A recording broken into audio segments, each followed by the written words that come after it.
Hey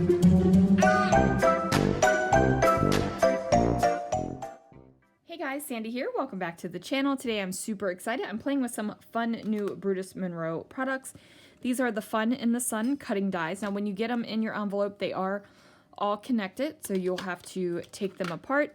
I'm also going to be using the Heatwave mixed media stencil and the Beach Time stamp set, which I have used previously, as you can tell. I'm actually going to make a card today. And I brought out my favorite glitter glaze, so let's see what I can do. Guys, so I'm starting off by putting my stencil over top of my card panel on the stick and stamp mat from Brutus Monroe. Now, if you guys have not had the opportunity to play around with stick and stamp mat, you are missing out on a fun time. That sucker holds my paper and holds my stencil down so nicely. Don't have to worry about washi taping it down. Don't have to worry about using a spray adhesive to keep it down. It just holds it down beautifully.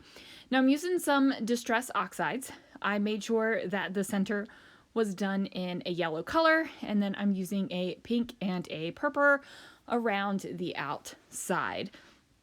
Now, I don't remember the exact colors, and I actually can't even really see it on the video, so maybe if your eyes are a little bit better than mine, you might be able to.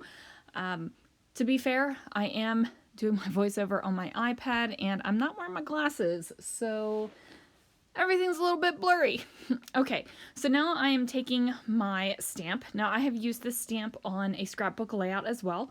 I double stamped it across the page and made a watercolor background, but I knew that this, along with that gorgeous stencil, was going to make a beautiful card.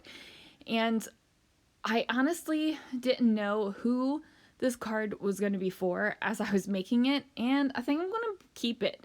Now I know that that might sound terrible because, you know, cards are made to be given, but there are some creations that you just love and you want to keep, and this one is going to be one of those ones that I keep.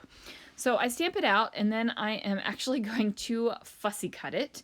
Now, which might seem a little bit funky, but, you know, work with me, people. We're going to fussy cut around each of the little palm trees right here. And then I was like, oh, do I even need the palm trees?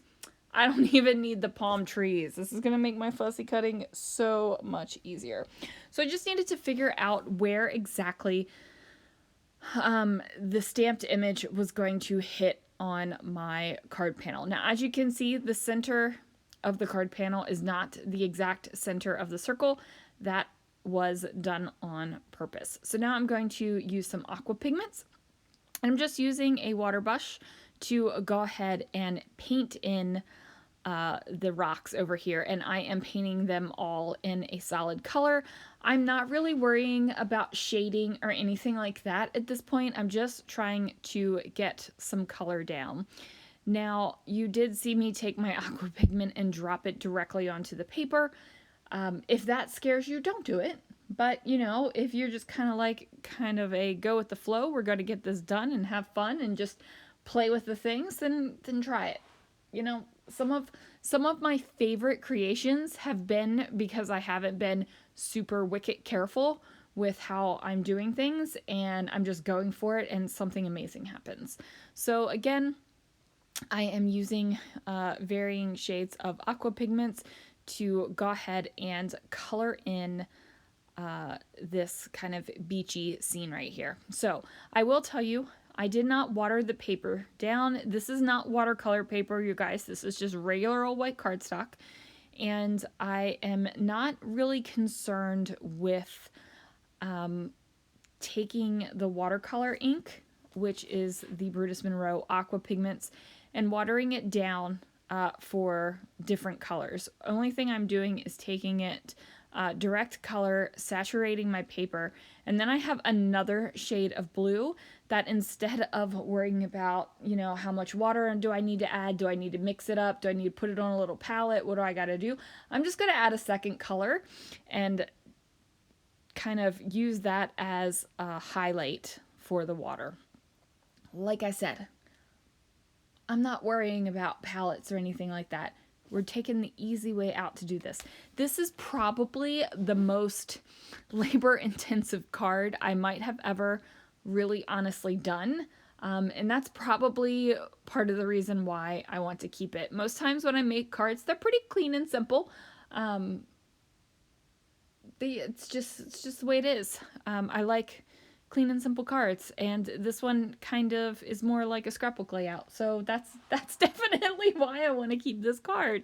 So tell me, do you create cards? And if you create cards, are there any cards that just don't make it out of your craft room? Maybe they make it out of your craft room, but they're not going out to other people. They're staying with you. Let me know. Let me know, or if this is just a scrapbooker that is, occasionally makes cards, so she's a, what I call myself, a sometimes card maker, maybe. So yeah. So now I am using some Chroma Mists to fill in the sand down here. And that's because I don't have any brown Aqua Pigments. I have remedied that. However, I have placed an order, so I do have some brown Aqua Pigments coming. But for right now, I don't. So I am using Chroma Mists and such things to make that happen. I'm going to add a little bit more gray over top of these rocks because I just felt like they need it to be a little darker. I feel like my background is going to be like a big part of the card. And I know that that sounds ridiculous, and it might sound ridiculous if you're a card maker, but remember guys, I am primarily a scrapbooker. So yeah. So I decided that I was going to use the dies, and I wasn't going to do the crab, or that crab is adorable, by the way. Maryland girl, ex-Maryland girl, I should say. Former Maryland girl. Can you ever really take the Maryland out of the girl? I don't think you can. Anyway, I am just worrying about the palm trees and the little sand dune that the palm tree fits in.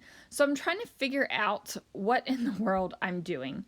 How many of each one I need, because I decided that I was going to do 2 palm trees instead of just 1. So I cut them out so that I'll have 1 palm tree leading to the left and I'll have 1 palm tree leading to the right.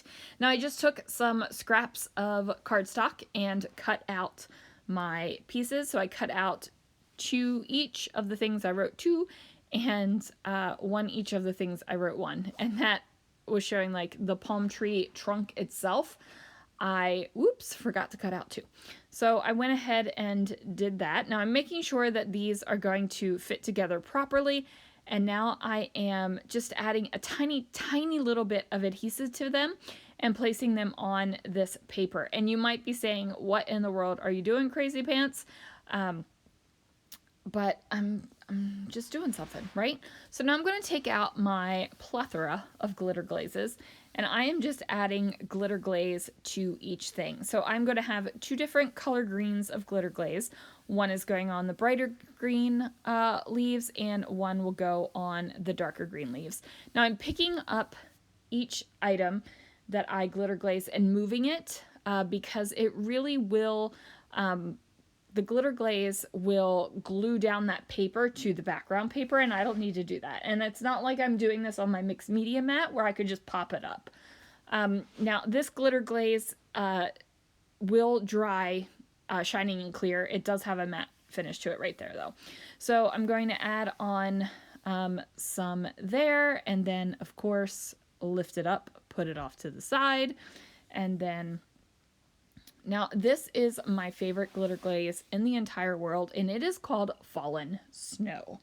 And it is my favorite glitter glaze for a couple reasons. One, it's kind of more of a clear icicle type glitter glaze, so you can put it over top of anything. So if you don't have the exact glitter glaze color you need, perfect. Well, bam, you put it over top of your color that you have. Also, I also use it to make my Galaxy glitter glaze background that I came up with, and it's just one of my favorite things in the entire world.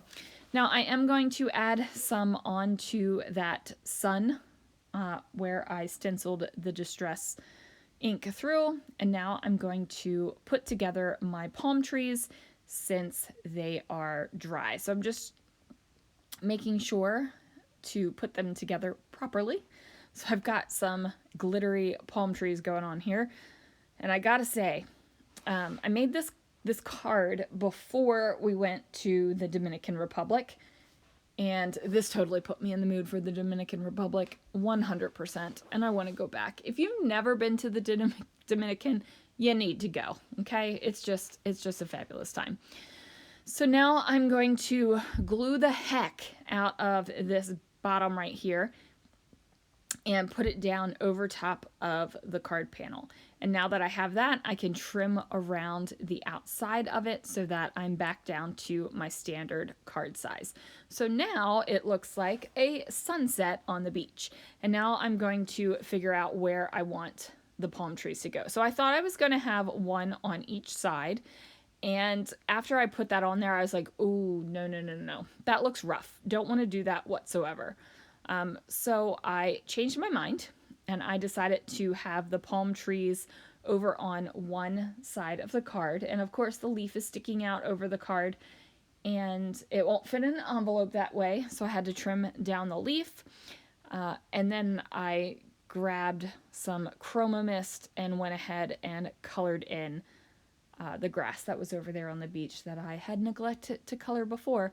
I'm going to use a little liquid adhesive to go ahead and get my palm trees to stick down on top of my card base. And then I decide that I'm going to use one of the sentiments from that stamp set. And I'm just going to use Aloha because I figured that would be perfect for what I had going on here on the layout. So originally I was going to cut this out and put it on as a banner. But then I was like, nope, I don't like it. I don't like that stark white over top of the beachy part. So I'm going to stamp directly onto the card front, which gives me a heart palpitation. But it comes out great, and I'm using a stamp positioner so I can stamp it multiple times, and that's going to give me a nice, crisp, dark background. So then I am going to put my card front onto a card base, a black card base, and that is going to do it for this card, you guys. Thank you so much for watching. I hope you enjoyed the process. This was a super fun time for me. Thanks so much for watching, and I will see you guys again real soon for another video.